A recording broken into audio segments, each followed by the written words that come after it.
Okay. Welcome to Out of Africa. I'm here with Dr. Darius Mann, President and CEO of AfriCare, one of the premier leading non-governmental organizations in the United States and all over the world, particularly in Africa. And also with Steve McDonald, Consulting Director of the Africa Program and the Project on Leadership and Building State Capacity at the Woodrow Wilson Center for International Scholars in Washington, D.C. Welcome to both of you. Thank you very much. This is a great day, I think, for the Out of Africa program because the topics that you have brought to the table about connecting Africa policy and Africa development, I think, are really quite interesting given all that's going on today. Why don't we start with you, Dr. Mans? Tell us a little bit about AfriCare and some of the things that you see are the challenges, the good and the bad, I guess, with development and where you'd like to see development go. Well, AfriCare is having a very big year this year. This is our 40th anniversary. We were formed 4 decades ago in response to the drought in the Sahel. We're now operating in about more than 30 countries now, and we've provided about $1 billion of assistance across the continent, helping to improve the lives of millions. Our focus has been on food security and agriculture for decades. We've also focused heavily on health, especially the pandemic of HIV/AIDS and the scourge of malaria. Plus, integrated in everything that we do, given our origins out of the drought, is a focus on water. Well, that's, I think, really interesting. I think the development issues for many are a bit confusing. What are some of the innovative projects that you have that deal with water, agriculture, and development?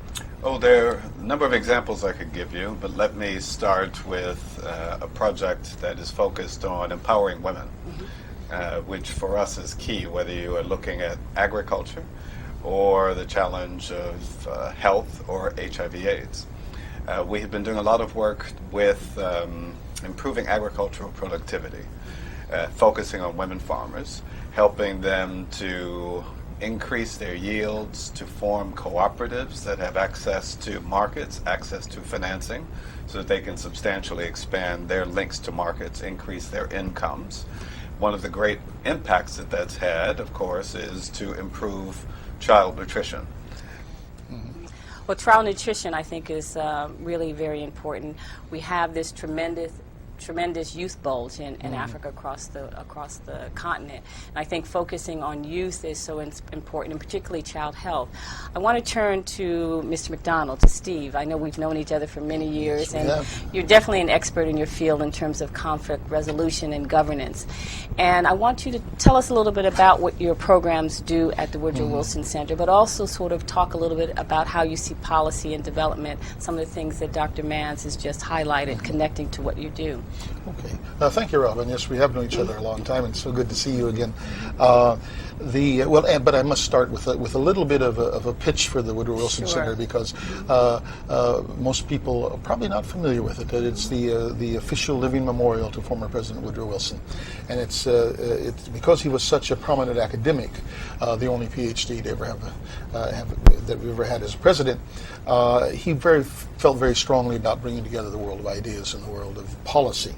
And that's what the Woodrow Wilson Center is there for, primarily. It's a true think tank, has a very large scholars program, a public policy outreach program, publications, and et cetera.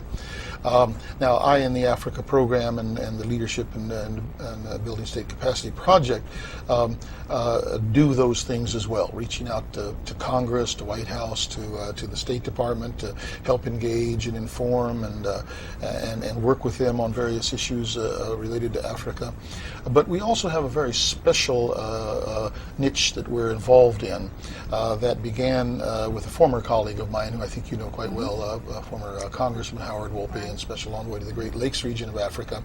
And he and I brought a project to the Woodrow Wilson Center based on rebuilding the trust and collaborative capacity of leadership in post-conflict societies. It was first focused on Burundi, and then we later were invited into the Democratic Republic of Congo and then into Liberia, where we are running ongoing programs in all 3 countries.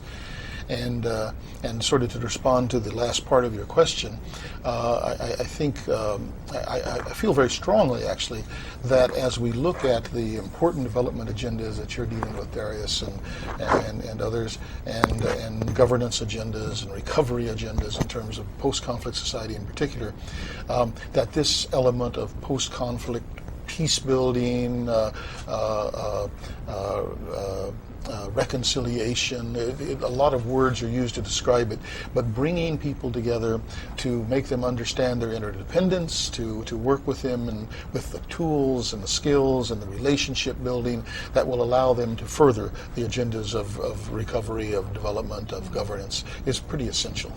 Well, I think that you're absolutely right. There are some essential elements, but I think what our audience would like to hear is really some examples of where you think things are going right today in conflict resolution and conflict management. And then also, Dr. Mans, Darius, can you then connect some of the things that Africa is doing to address some of the things you think are going correctly on development? So, Steve, we'll start with you. Well, in the countries where I'm involved most intimately, I think those are the ones I better talk about because I know something about them. Although, as you know, I've been around Africa for 40 years, and I could maybe talk about everybody a little bit. Yes. But I think, for instance, Burundi is a good example, where the peace agreement was signed in the year 2000. A transitional government was set in place. War started again. They actually went back to war. The ceasefire was not finally signed until November of 2004. A great deal of disruption and loss of life in the between time. We've now been through 2 democratic elections, both of which had their problems, but for the most part were free and fair and declared so. We've had a popularly elected government 2 times in a row. Anyone who knows Burundi and is watching it from afar understands that it's still a very fragile society. It's one of the poorest countries on earth. It's a hippie country, and has the development agenda hasn't even begun to be addressed.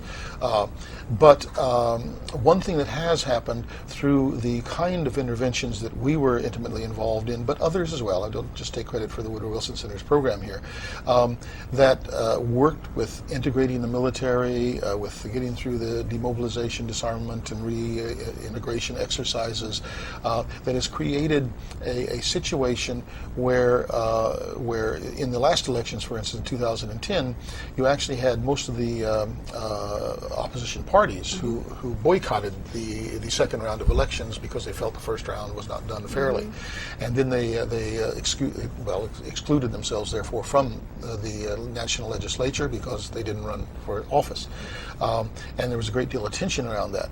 A few years before, what would have happened then, of course, would have been army intervention, broken down along ethnic lines, and things might have gotten extremely dicey.